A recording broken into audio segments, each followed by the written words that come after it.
Entertaining, informative, and educational. Inspiring content that makes a difference. This is the Maximus Troy Publications Broadcasting Network. Join the Academy.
This show is brought to you by the Breeders Academy, where we will help you to increase your knowledge of breeding, advance your skills as a breeder, and help you to improve the quality and performance of your fowl. As a member, I'll provide you a roadmap that you will need to create a true family restraint. Starting with a cock from one breeder and a hen from another breeder, no problem. We can help you to turn your flock of hybrid crosses or mongrels into a pure family restraint, and show you how to continually improve that strain each generation. We'll start by showing you how to select your seed fowl and how to turn that seed fowl into a high-quality foundation strain. Our proven breeding programs and specialty courses are designed to take you step by step through the breeding process. And best of all, I'll be there to help you every step of the way. We urge you to check it out. You have nothing to lose, and you can cancel at any time. You also have a 30-day money-back guarantee. Simply go to www.breedersacademy.com to sign up. The Breeders Academy will not only change the way you think about breeding, but improve the way you breed your fowl. Okay, welcome to another episode of Bred to Perfection. I'm Kenny Troiano, founder of the Breeders Academy, and I'm here with my wife, Nancy, and my co-host, Frank Bradley. What's up, guys? How's beautiful California? Beautiful. He's setting us up. Why is Kentucky all messed up again? Oh no! Hey, look how I'm dressed. It's cold here. Yeah, it's 58 right now inside here, and no heat, air conditioner, or anything on. So it's pretty cool. Yesterday, I think it got 62, 61, 62. Feels good though. I like it. It's been kind of warm here actually. So it kind of feels like summer's here already. I think it's supposed to cool down next week, right? Yes. Okay, good. 70s. So so it hasn't been too bad, As long as we're not getting that extreme weather like we got last week, it can be cold, hot. I don't care as long as it's not doing any of that anymore. See, we got another one after that one went through this week. Yeah. So we've been getting hammered. There's over 1,000 tornadoes in the U.S. thus far this year. That's crazy. It's nuts. Wow. That is crazy. Yeah. Yeah. But anyway, we had a plane fall out of the sky and dropped in San Diego. Yeah. Did you hear about that? Been some crazy stuff out there. Explosions, planes going into buildings. And what's weird, it was in that military neighborhood, you know. Yeah. That's San Diego for you. We've got all kinds of bases down here. Yeah. Miramar, North Island, Midway, Rosecrans over there. We have all kinds of 32nd Street. It's a military town. Yes. Navy town. Yeah. Oceanside, Coronado. Yeah. Mm-hmm.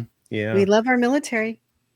Just letting everybody know that don't bother signing up for the newsletter. I got rid of it. I'm going to have to find a new server for that because they went from $30 a month to $100 a month. Wow. Yeah. Yeah. So I was like, no, I'm not doing that.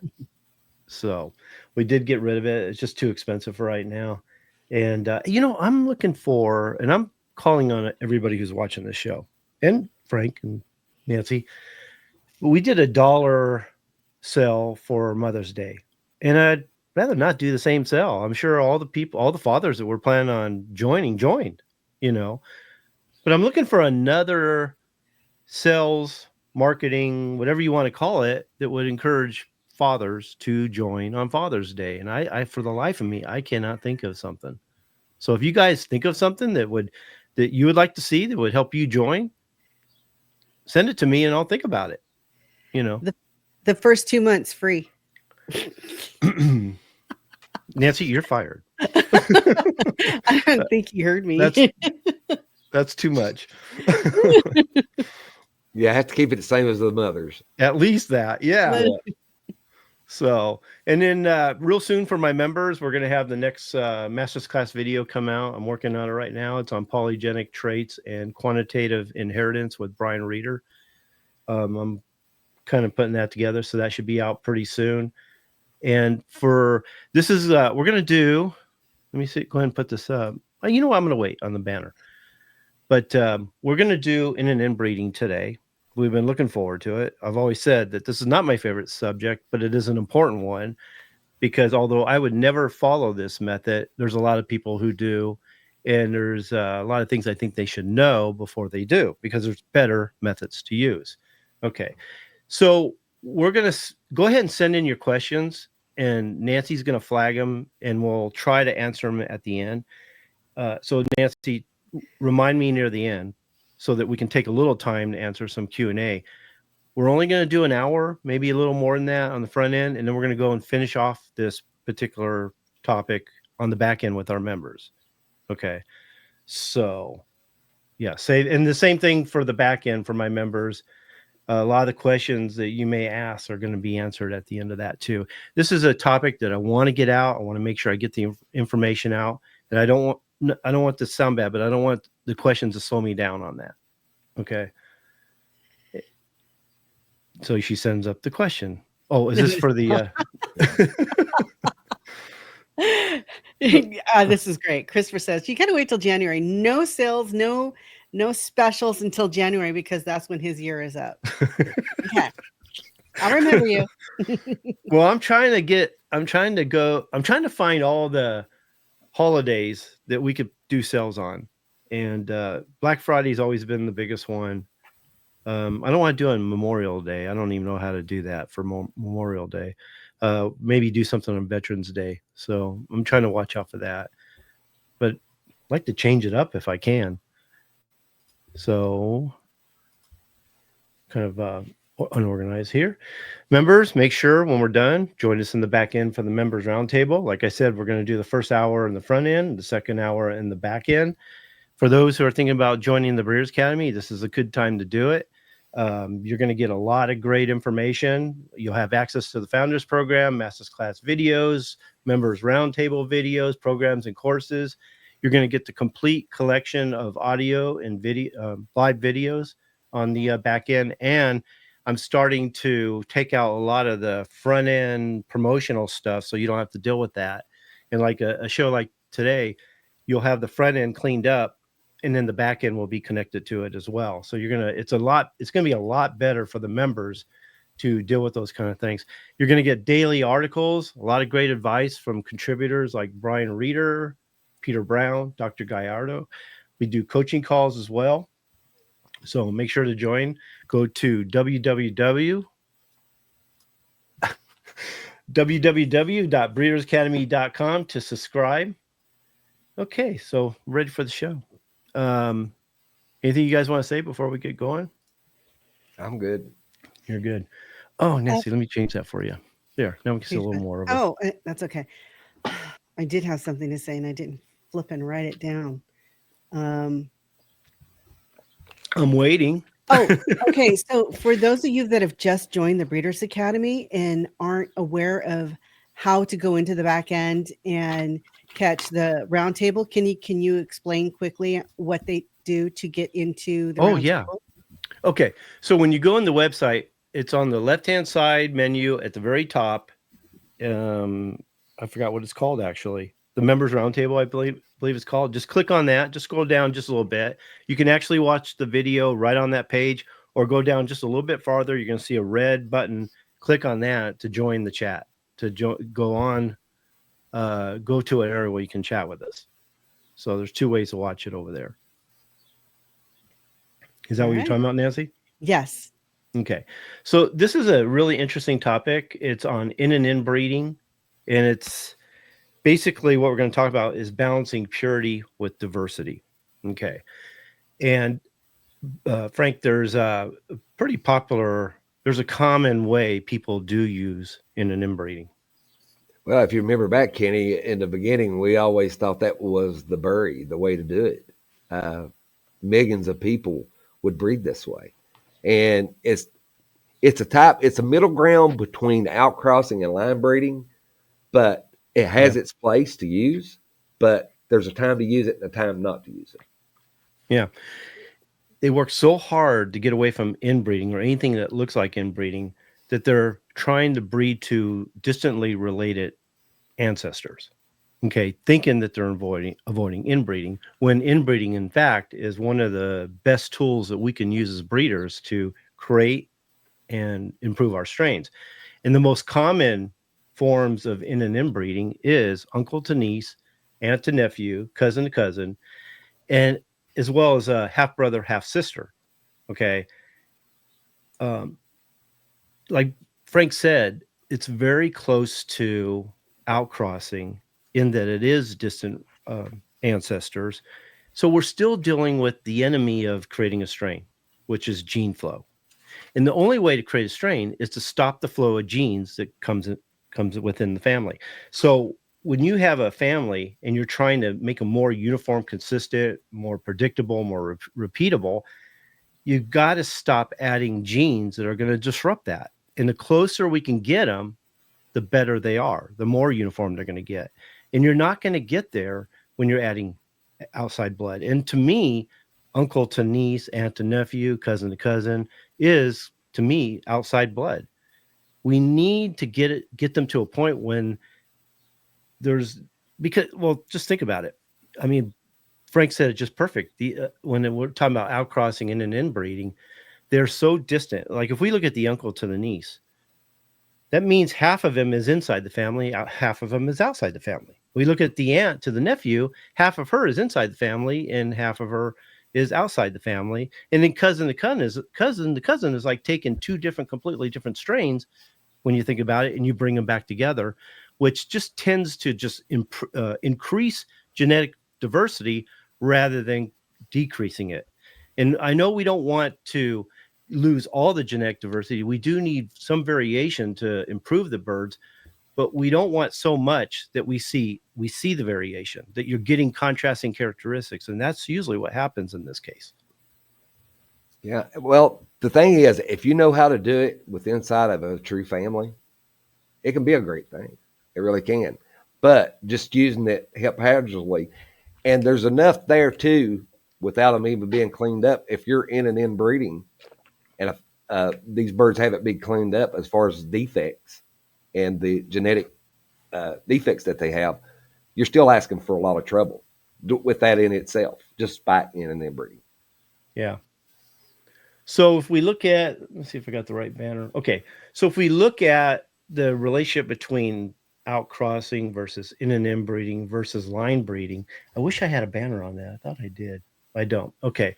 So if we look at outcrossing compared to in and inbreeding and line breeding, and we look at the genetic diversity. So I'm just trying to compare them. Okay. So if we look at genetic diversity, we see high when it comes to outcrossing, we're looking at very high rate. Okay. In and inbreeding is moderate, but still not close enough. And then line breeding is what we call low to moderate. Okay. Then you look at inbreeding, like brother and sister, then we're looking at high in the other direction. Then when we look at fixation, and these are all things we want. Genetic diversity, we want it as low as possible, not completely gone, but low. We want fixation of the traits. That's the only way you're going to get the uniformity you're looking at. And you want consistency. So let's look at fixation. When you're looking at outcrossing, very low, if none at all, when it comes to fixation, because anytime you add new blood, we're back to gene flow. You introduce new genes into the family, you're disrupting the gene pool. Okay. Then you look at in and inbreeding, which is very moderate. Still, I mean, I know some people want that, but it's not close enough to actually develop a family. You're kind of riding the fence, and that's not good. And then you've got line breeding and inbreeding, which is very high. The same thing with consistency. It goes from outcrossing to low, in and inbreeding to moderate, and line breeding to inbreeding, very high. What do you think, Frank? Yeah. Yeah. And well, the same way with outcrossing. You go into outcrossing, pretty much unrelated birds.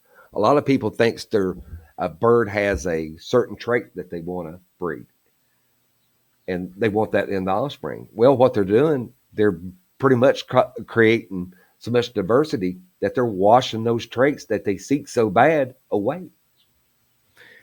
Well, they may introduce that trait, but it takes inbreeding to lock it in and fixate it. And magnify it. Yeah.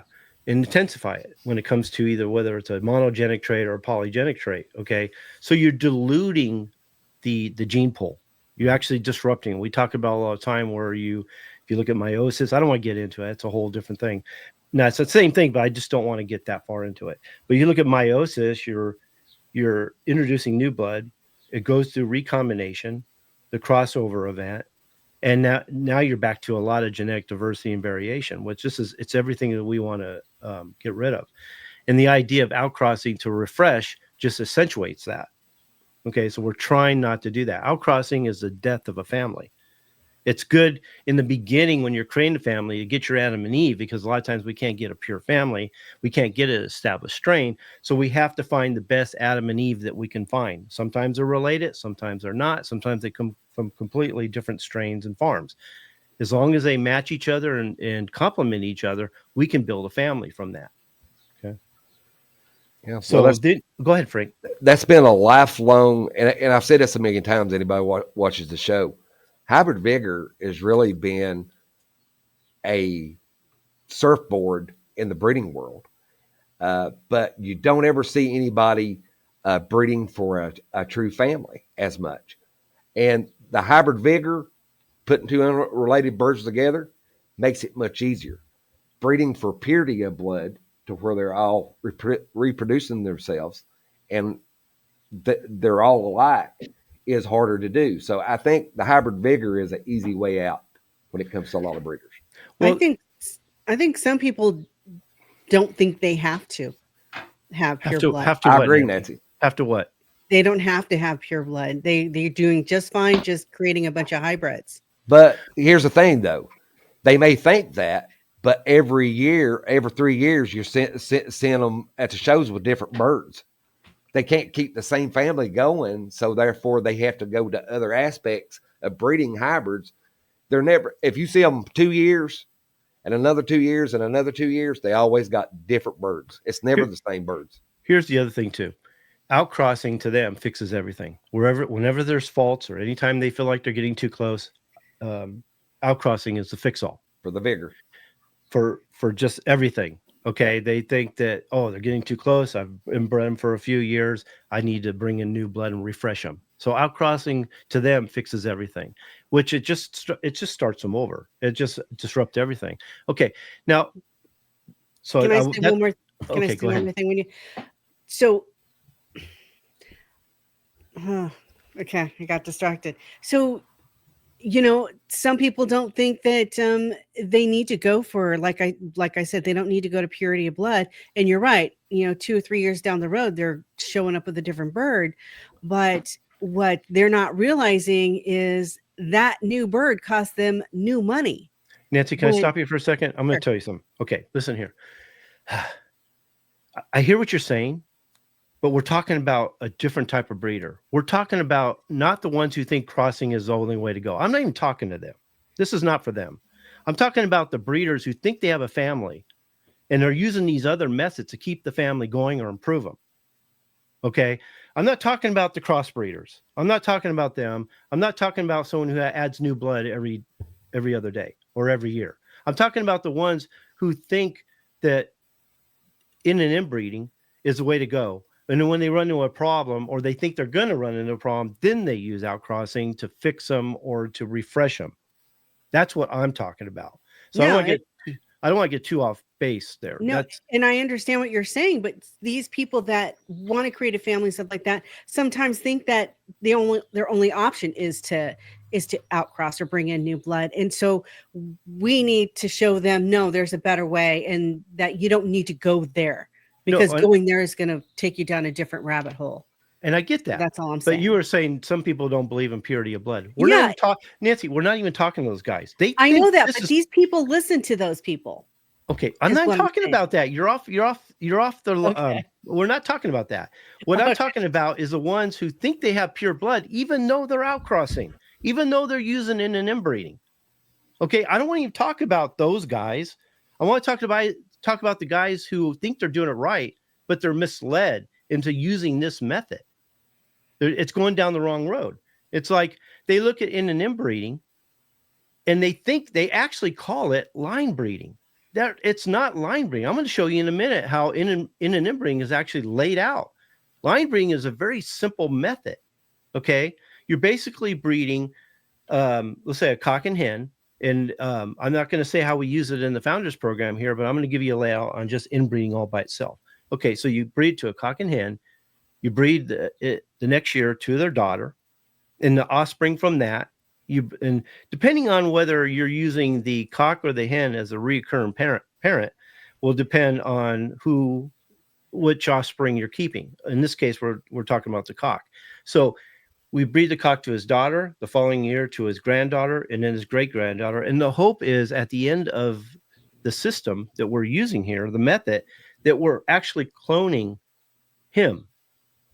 Okay. Or her. But that's not, go ahead, Frank. Or her. Yeah, or her. Okay. Her. So,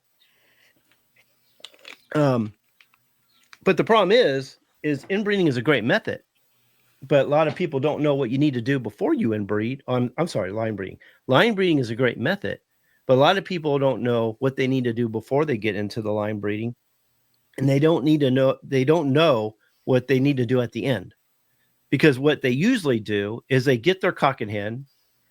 They don't know the relationship of that cock and hen. They don't know the genetics of that cock and hen, and they start their line breeding right away. Okay. They go through the system, 1/2, 3/4, 7/8, and then they get to the end. And what do they do, Frank? They add new blood because they think they need to refresh it and ruin everything they did. Yeah, but a lot, and I'm going to say this. I was told to do it this way many years ago. I done that thinking I was doing it.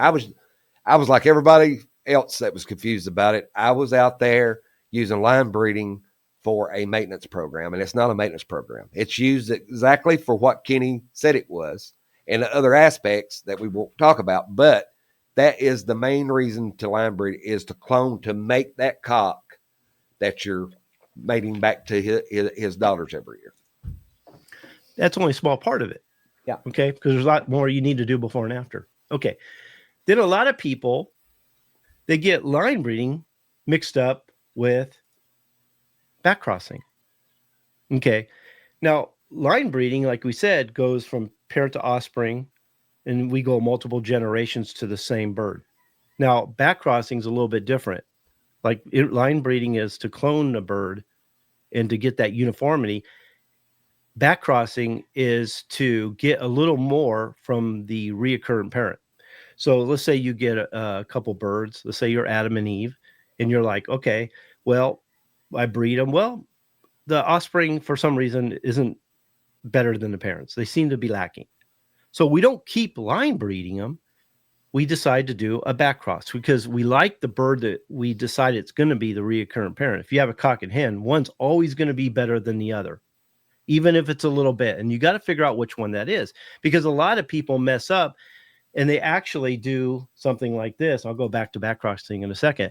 They actually get the cock and a hen or two hens, and they do this kind of a system. This is probably the most popular system to most people use when they get a trio.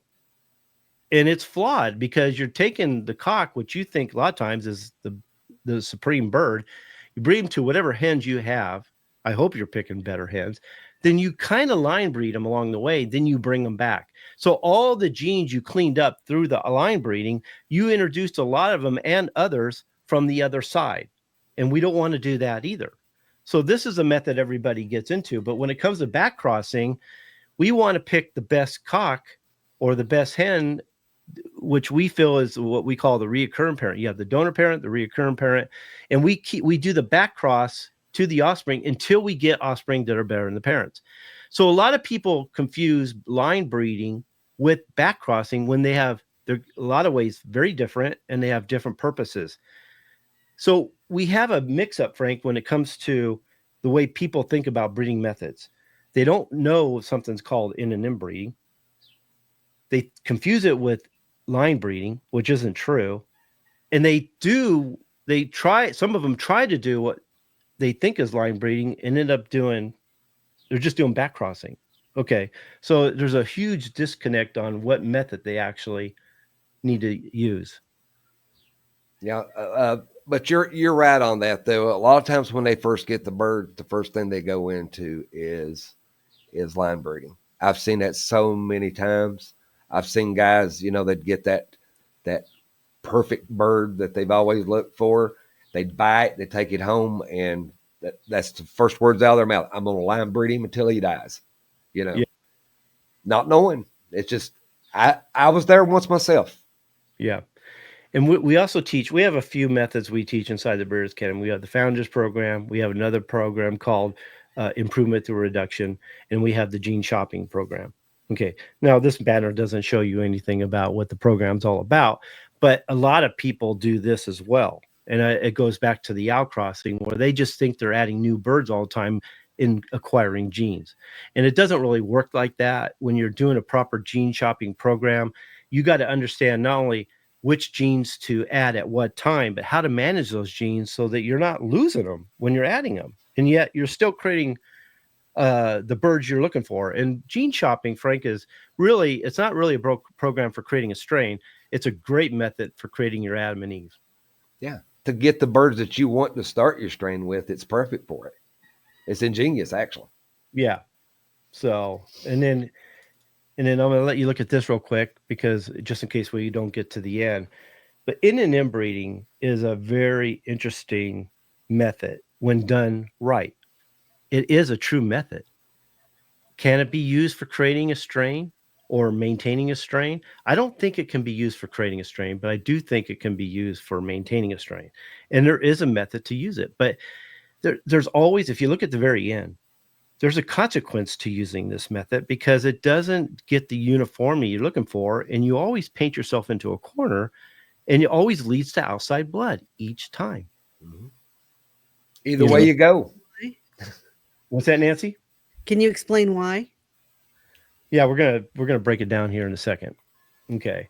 So I'm trying to think of what else I want to say about that. But yeah, you're using birds that are related but not closely related,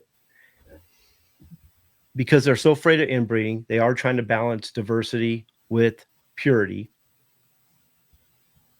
Okay, I want to see what more I want to talk about here. Okay, let's get to here. Okay, so let's go here. So what happens, and I'm using the name game here because there's a lot of new people that don't really understand, and for the domestic chicken people, you can put whatever names you want in there as long as they're the same breed.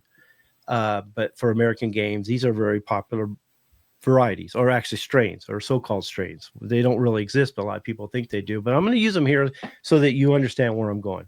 We're going to use the sweater family. We're going to consider those as breeder A.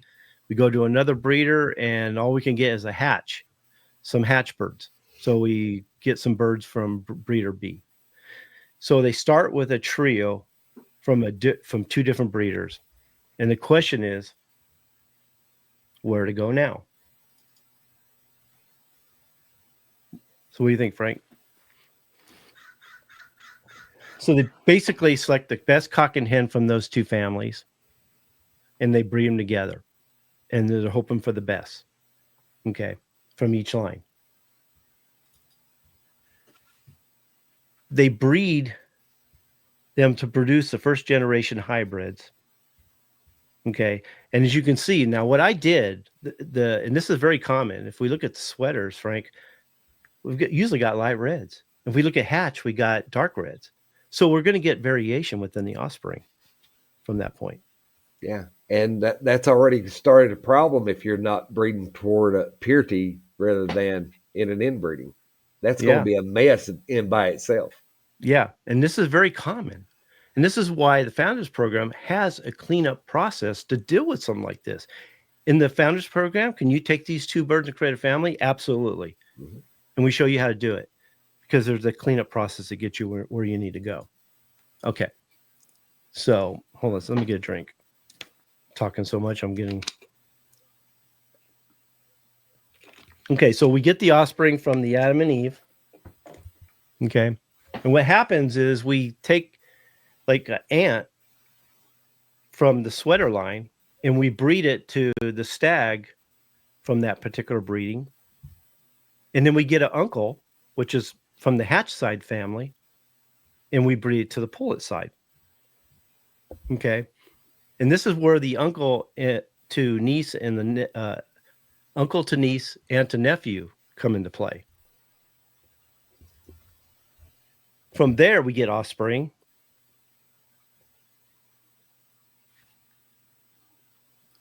I'm trying to see my notes here.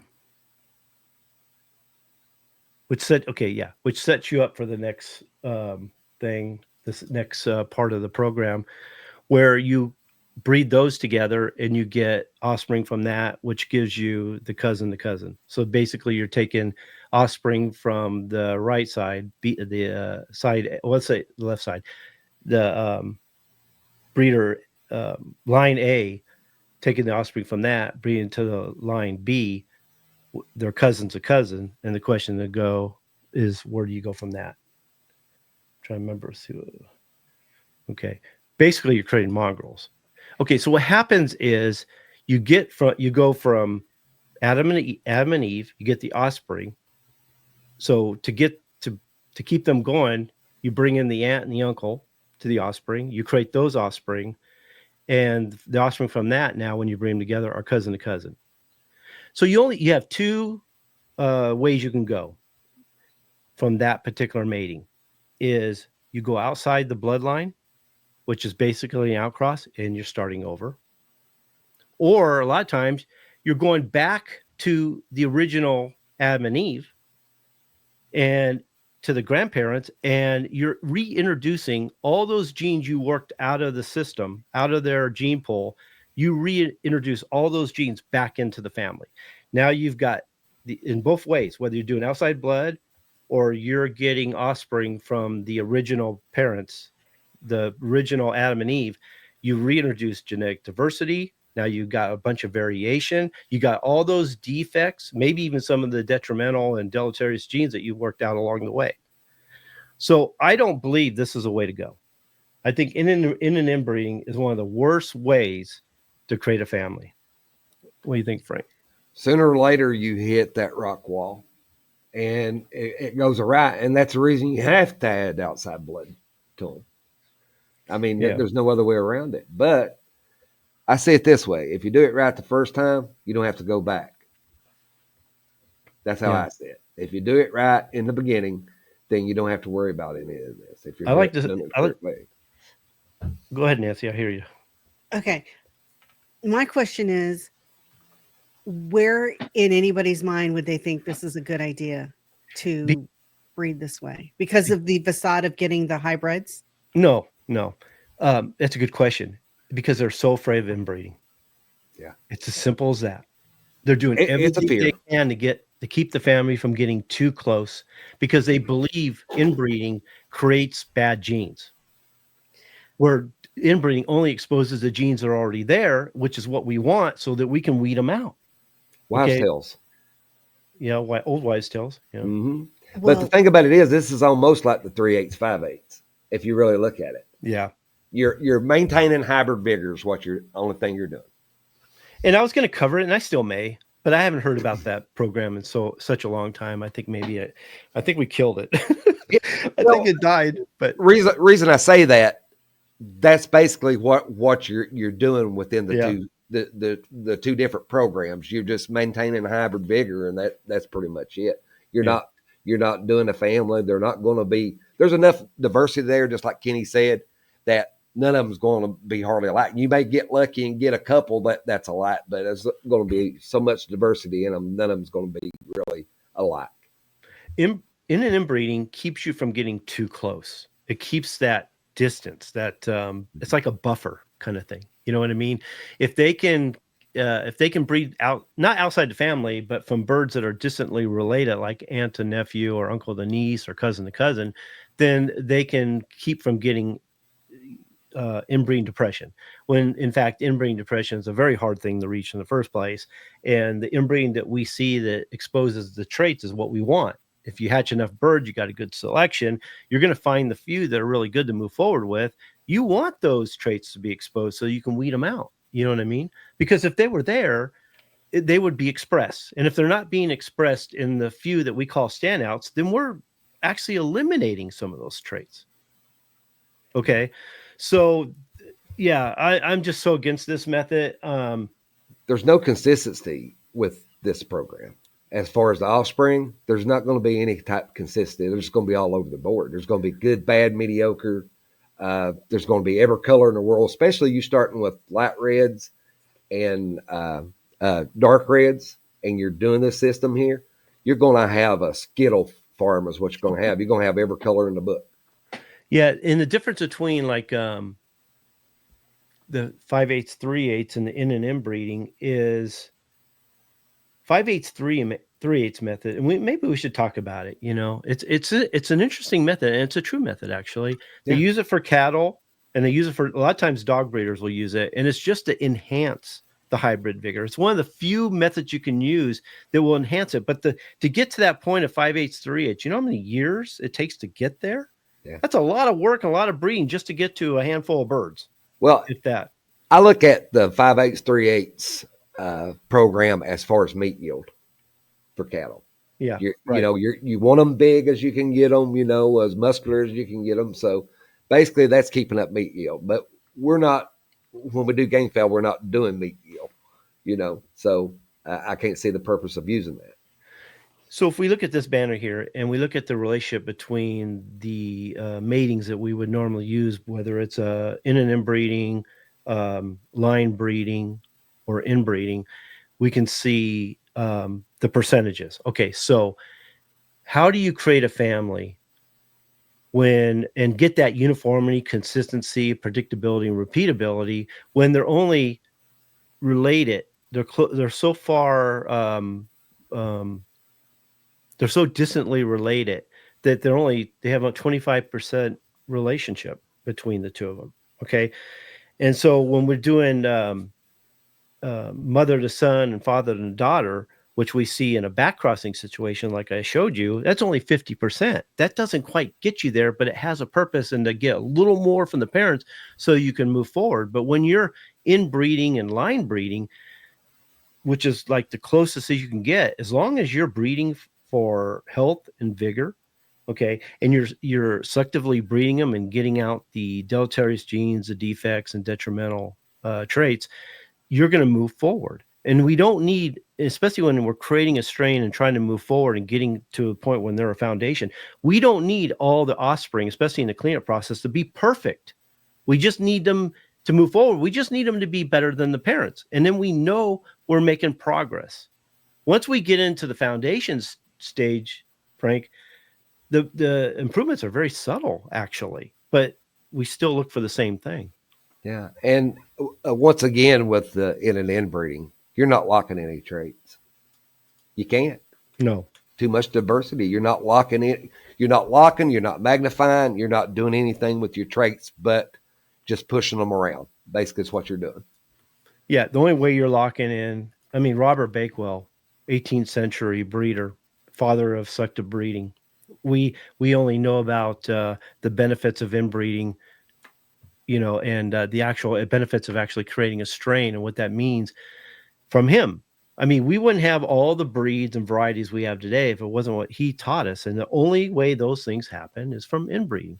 You cannot lock in genes or come up with uniformity when you're like either outcrossing or this is, in an inbreeding, which is a fancy way of outcrossing. If you ask me, to me, it's almost the same thing, because I know he's in the same family, let's say the uncle to the niece, but he has a lot of genes that we don't want to be brought back into the family. Like I said, half his gene pool or half of his genome is outside the family. The other half is inside the family.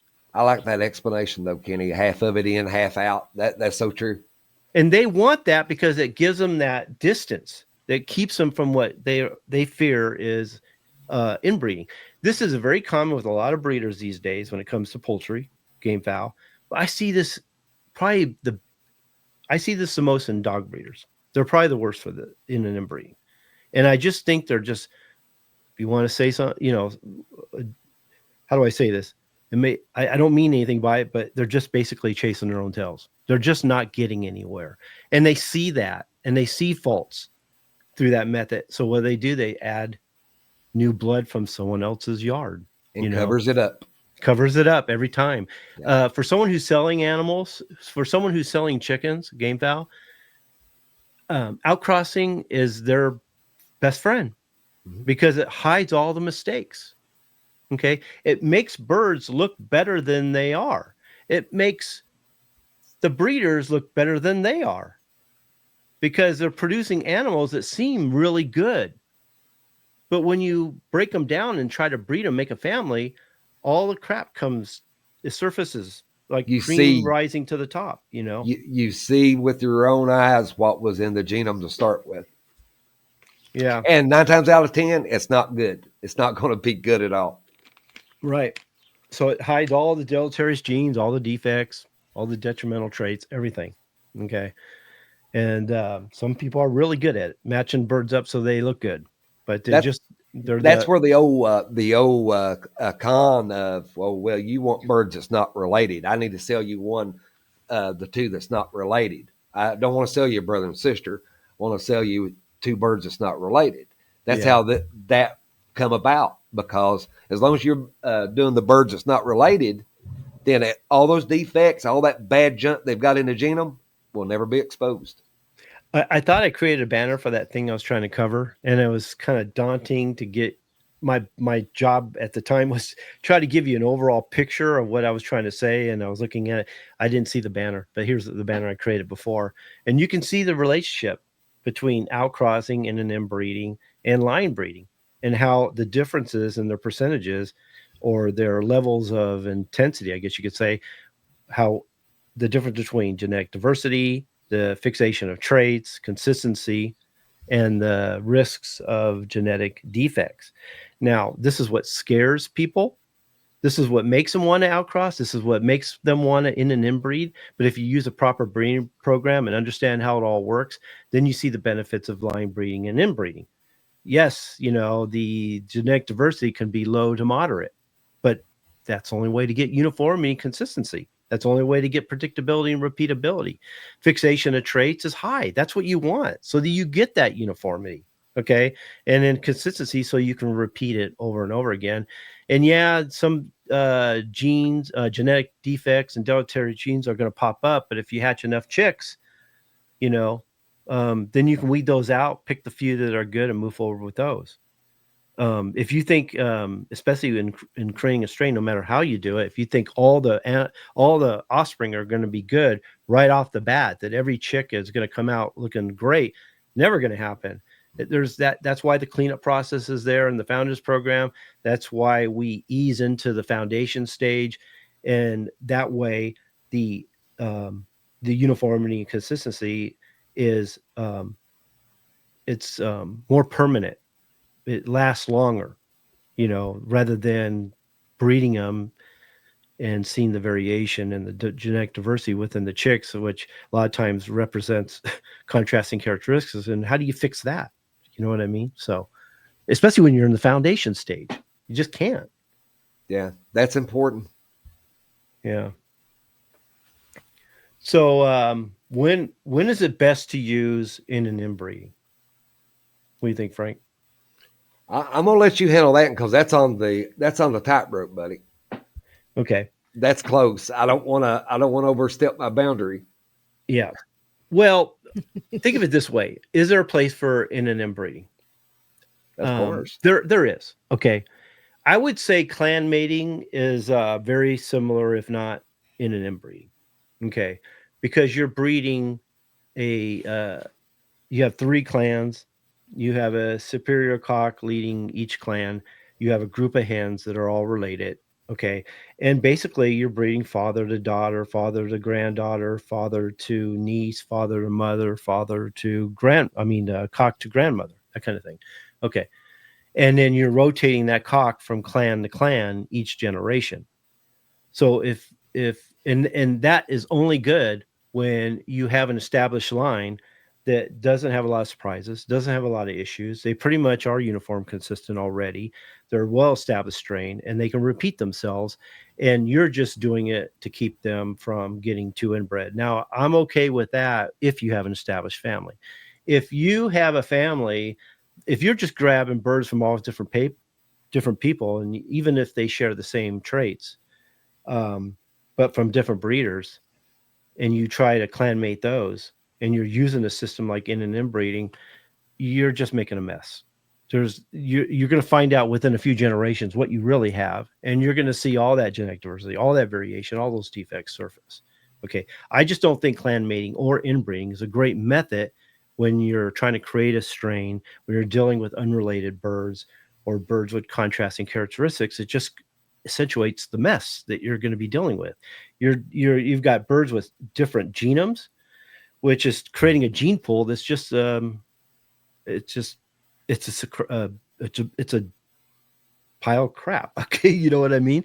So well, you've got it right there, though, Kenny. You got in and inbreeding and clan mating both. You got more genetic diversity. You got less fixation of traits, and you got a greater variation in offspring. So why use it? Yeah. Outside of a true family, now is what I'm saying. Yeah. So like this method here, this banner says maintaining an established strain. Okay. Or if you want to moderate the genetic diversity without jumping into full outcrossing, again, I think you still need to establish strain.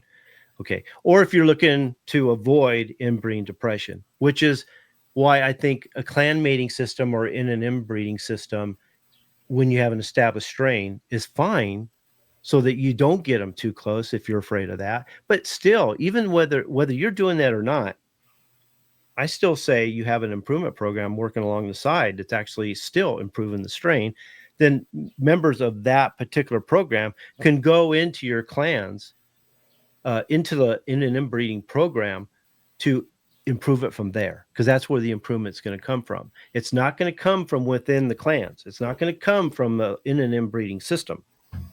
Okay, there has to be an improvement program, such as the Founders Program, that allows you to improve them, and that's what helps improve that particular program too. But tell me, Kenny, have you ever reached inbreeding depression in a strain before? No, and I'm going to tell you something. I've run experiments, and I went as far as back in 9 or 10 times inbreeding brother and sister after that, and it's very hard to do. It's very, very hard to do. I have seen people do it, but they were, here's the thing. Inbreeding depression is similar to hybrid vigor. It's not, you can't repeat it. It's a one-time deal. It's not inheritable, so it's not passed to the next generation. And the people that I saw do it were doing inbreeding every generation all the time. Every year they got rid of the parent stock and bred the offspring every single year. Okay. But that's selection, though. But they improved it through selection. They actually got Exactly. themselves out of that situation of inbreeding depression through selection and picking the few that were good, and they were back to normal. So what happens when you get inbreeding depression is when you are breeding them very close, but you're not selecting them properly. You're not picking the right birds to breed. When you're doing inbreeding that much, and that's the only way I think you're going to get inbreeding depression, you've got to breed for health and vigor. If that's the main components of a strong family when you're doing that close inbreeding, because you're going to get everything under the sun. Very seldom, if you're breeding very proponent parents with good hens with good mitochondrial DNA, you're going to see usually really good offspring. And every now and then you'll have a hen that will produce offspring that just aren't vigorous. They don't have the stamina. They don't look great. They don't act healthy. They seem kind of down. Well, that's a hen that I would probably get rid of and then go to the other ones that are stronger, because not only is she expressing inbreeding depression, but she's probably got poor mitochondrial DNA to boot. And the true signs of inbreeding depression are birds that are Lethargic, sick, weakly, lethargic. They either hatch and they don't look great right out of the shell, or they don't hatch at all. or Those die are for the no first reason. signs. Yeah, small size. Yeah. Things like that are rarely like what's another one? Small size, shortness, short station, all those kind of things. More defects, deleterious genes. That's not inbreeding depression at all. You see it in the vigor and vitality of the baby chicks themselves. Okay. Sickness, it can be sickness, but again, you see it in the baby chicks. If you have a family and you're seeing that much sickness, then you needed to deal with that sickness before you started inbreeding. So if sickness is the signs of inbreeding depression for you, then you didn't do a good job of cleaning up the family in the first place. You shouldn't have created a strain with birds that had those kind of weaknesses. You need to clean up their genome, whether it's defects or deleterious genes or disease, before you actually start the program. The cleanup process in the Founders Program does that too. But if you have those kind of issues, it may take you longer to get through the cleanup process. That's why it's better to start with birds that are better. I mean, birds that are as good as they can be. That's really important. So understanding what inbreeding depression is a big deal. That would probably, there's a lot of people that wouldn't use in an inbreeding if they understood true inbreeding depression. So. But now there's guys out there that I know personally, and they sell a lot of birds, and their birds is wanted all over the world, and they inbreed every year. They don't step outside. If they make a breeding, it's brother and sister. That's the way they prefer the lines. Now, am I going to do that? I don't consider myself that good, because it takes somebody really, really good at selection and knowing what they're doing to be able to do that year after year. But it can be done. Yeah. So what's not a great way to use in an inbreeding? Like we talked about, creating a new strain. Okay. There's no way to really create a strain when you're dealing with genes that are that mixed up. Okay. When you're dealing with genetic flow rather than uniformity, or my mind just went blank. Okay. So fixing traits, trying to achieve uniformity, no way to achieve uniformity in this kind of situation. Trying to improve genetic traits, by concentration of desired traits. Now, I see some people talking about this a lot lately, and that is using the law of compensation to improve a family by breeding birds with two extremes together to get the birds they want. Rarely does that ever happen. I really think, and that it's the same people that are saying that don't breed for the complete package, breed for one trait at one trait at a time. I think that's poor advice too. I think you do need to breed for the complete package. I think you need to find birds that are the closest to the complete package. And when you mate them, they got to be the closest to the ideal bird, to the standard. And you're going to get there faster, because most of the traits we're looking at are polygenic traits. They're multi-gene traits. they're quantitative, they're measurable, and we're always looking for the highest or best intensity to improve them. And so, rarely are they what we'd consider monogenic traits like dominant recessive. Those are really easy to fix. You either breed to them or you cull them. Whereas we're breeding to the highest intensity for the other ones. So we never want to breed to extremes or breed to what they call the law of compensation. Or one tandem mating where you're breeding one trait at a time. It's always best to look at your birds in their entirety, select the ones that are the closest to being right and breed those. And they should match each other really good. We don't want to bring in birds with contrasting characteristics because we're just going to get more of that. And we're going to lose some of the traits we want to keep, like the homozygous dominant traits. Some traits are going to be eliminated very easily by breeding that way. So I think we're almost ready to wrap it up. You want to answer? Is there any questions, Nancy? We can start answering them, and then we'll do the rest on the back end. Well, yes. That last one, Nancy, we just said it. Kenny can knock it in the head real fast. One said, "Can you fix inbreeding depression, Kenny?" Yeah. Hold on. Let me actually. Yeah. Let's. Okay. Let me get a drink of water. Okay.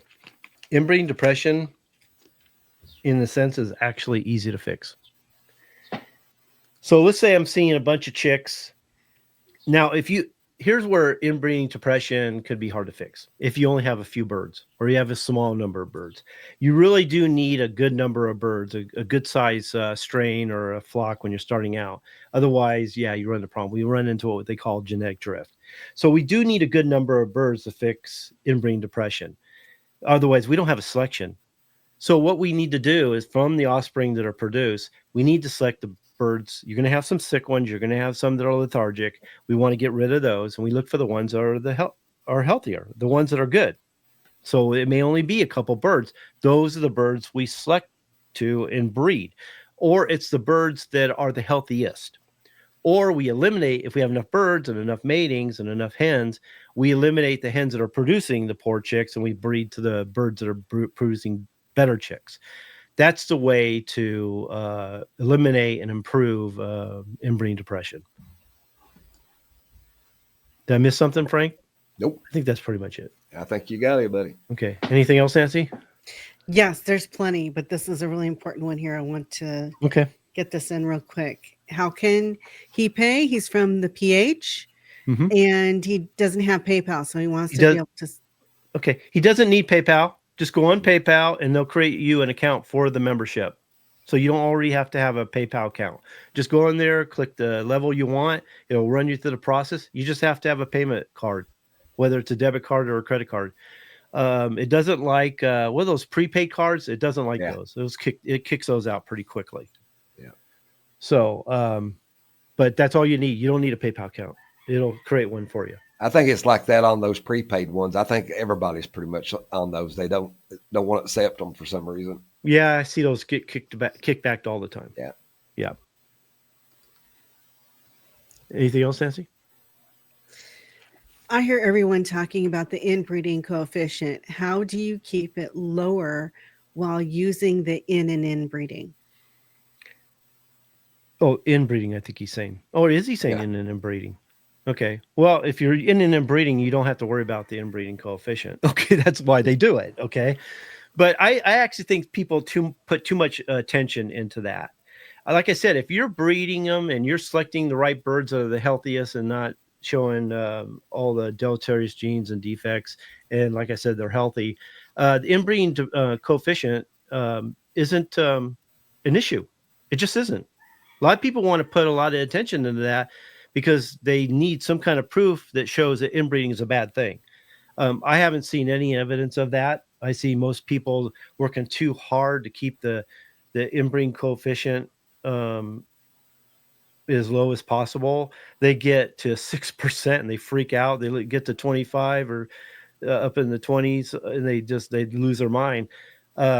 My birds I've had them pure. They're pure out there. I've been breeding for over 30 years and I've never added outside blood. My pigeons out there I've had for 20 years now, never added outside blood. Okay. So I actually think, I I don't worry about the coefficient, the COI at all. Kenny's right. If your selection's right, that's the main thing. If you have problems, it's because of your selection. It's not because of the inbreeding. The COR, the coefficient of relationship, when it comes to pedigrees, I see this a lot too. They want to see certain birds multiple times within the pedigree, but they're not in line.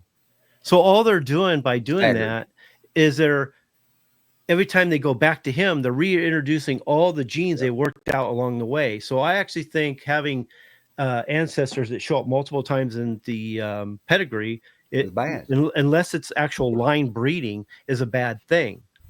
Okay, because I'm not going to line breed a bird that has faults. Okay, but if you're Adam, the bird or dog, whatever you want to say, is what you're starting with, and you're starting with faults, you shouldn't have been line breeding him in the first place. Yeah. Okay, so the coefficient of relationship is fine for keeping track of what's what. That's fine. Okay. But I think people use that wrong, and I think they worry too much about the COI, the coefficient of inbreeding, trying to keep them from getting too close, which I think I want them close. I want them as close as possible. If they're healthy and active and they're reproducing themselves, and I'm not seeing deleterious genes or defects, I want that inbreeding coefficient to be as close as possible. Then if they're improving, the offspring are better than the parents each generation, I know I'm going in the right direction. I've seen people say that. Well, I done an inbreeding and some were sick, some were this, some were that. If you're having problems like that, it's your selection. It's not the inbreeding doing it. It's your selection. It was already there. It was already there. You got birds or dogs that already had that. Yeah. They needed to be cleaned up. So you don't inbreed or line breed birds that have faults. You want to clean that up before you get to that point. Because if not, you're magnifying all those faults. That's right. You're magnifying. You're making them worse every day. Just like a good trait you want to make strong, you take the bad, you're making them more bad. Okay, albinism pop up in inbreeding game fowl. Okay, mutations like albinism or mutations like whites, sports, I guess you could say. Mm-hmm. That's not really due to inbreeding, because that's what it is. It's a mutation, spontaneous. It's not breeding two birds together that have it. Inbreeding, usually, okay. How was I going to say this? If you're getting a white, a lot of times it was spontaneous. I don't believe inbreeding surfaces those. Otherwise, they would all be white. Okay. Yeah. So I've never seen any sign of it. Yeah. What's neat about those kind of things is if they produce a white and you breed to another white, they breed true. If you don't want it, just get rid of it. Now, if you're talking about white as far as, he's not, but I mean, like what Brian calls progressive white, where you see white in the tail, white in the hackle, white in the wings, or something that looks spangled, but it's actually splashed. That's a defect. That Brian actually calls that a sickness, because birds like that have progressive white, they've got issues not only on the outside, but they have issues on the inside. They actually have a lot of faults. And if you want to breed a weak strain, just keep breeding to that progressive white. And a lot of people see the weaknesses. They see the faults that come up. And what do? They fix it by outcrossing. That does fix it for a little while, but it's not fixed genetically. It's just the hybrid vigor coming through. So whenever you see, and the same thing with white, I mean, dominant white is a very strong bird inside and out. Recessive white is a recessive, basically a recessive defect. It's recessive. So they tend to be weaker. They have a lot of faults. So if you're dealing with recessive white, can you create a family from that? Yeah, through selection over time. It's better that they were dominant. But progressive white, completely different story. If you're going to breed to that, try to think you're going to improve it or make it even more progressive, you're asking for a problem. It's just going to get worse. It's going to look bad after a while. Okay, he was asking that because dog geneticists say albinos come from inbreeding, and was wondering if that's true in game fowl, and thanks for the response. No, it's a mutation. You take the white sports as a mutation. What they do when they get the color that they're supposed to be, they get a blank copy. So they get a blank copy, then therefore it's white, and they come white. Like Kenny said, as long as you bring white to white, they will remain white. There's a lot of guys calling themselves dog geneticists, and I've listened to them, and they say a lot of right things, but they say just enough wrong things to show me they don't know what they're talking about. So albinos is nothing but a mutation. Yeah, it is a mutation. Mm-hmm. Yeah. Okay, so Christopher Welch, let's ask that question again inside the roundtable because it has to do with the founders, with the foundation phase. So I'd like that way Kenny can go all out and tell you everything that he needs to say instead of keeping a little. Just ask it in the back end. Yeah, just ask in the back end. Also, Sunny. Let me pull it up and see if you want to answer that one here. If a Moran hen or rooster did not inherit dark egg gene from the parents, is it possible that the dark egg gene skipped a generation and can be expressed in the grandchild? No, it's a polygenic trait. So the only way to improve the color of the egg to get them darker is to find the few that have the darker eggs and keep breeding to those and just keep selecting the birds that have the darker eggs over time. And in time you'll fix it, but that's the thing. It takes a long time. And a lot of times the improvements are subtle. And a lot of people think that they can fix that by adding new blood with birds that lay darker eggs. And through hybrid vigor, you'll see it for a very short time, but it's not inheritable. So the only way to improve that is over time by selecting the birds that show it the best. And if you add new blood, you start it over. Yeah. Last one we're going to do here, we're going to go in the back end, is can you tell the difference from mitochondrial and inbreeding depression?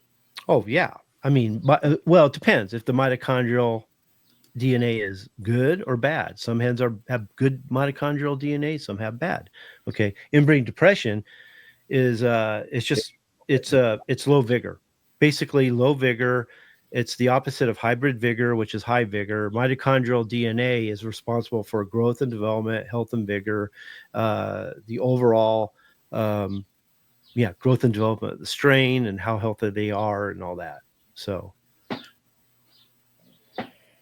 all right, sounds good. And one last question. I promise this is going to be the last one. How many generations does it take to improve egg color? Oh, it could be. It could take a while. It's not. Well, it depends. How do I say this? It depends on the strain itself. Yeah. It depends on the bird you're working with and where you're at. Okay. Don't expect improvements to be fast or big. This is something, polygenic traits are neat that you can improve it without, like, let's say they have a defect, it's polygenic. You don't have to eliminate all the birds like you would a monogenic dominant recessive or a recessive trait. Okay. If it's a polygenic, you just pick the best birds that have it the least and you can improve it over time. You just got to be willing and patient to do it. That's the problem. Because there's a lot of people that want to see instant success in the next generation. That's not going to happen unless you outcross, but then it's not permanent, it's temporary, and it's not passed to the next generation. So how far it is off too.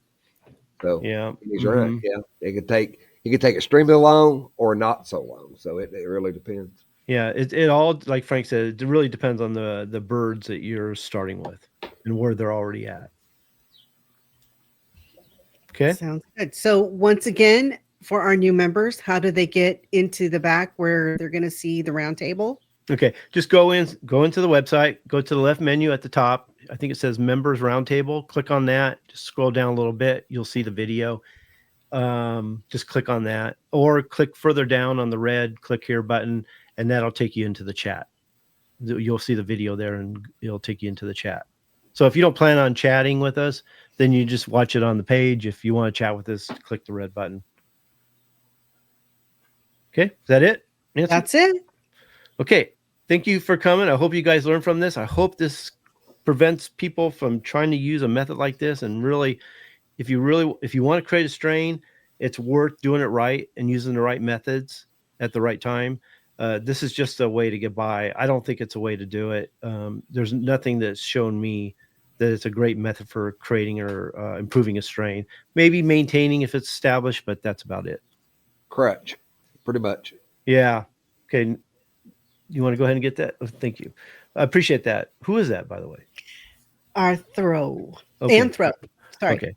Anthro. I appreciate it. So we'll see you guys next week, and we'll see our members in the academy. Thanks a lot. Hey, guys. Okay. Bye.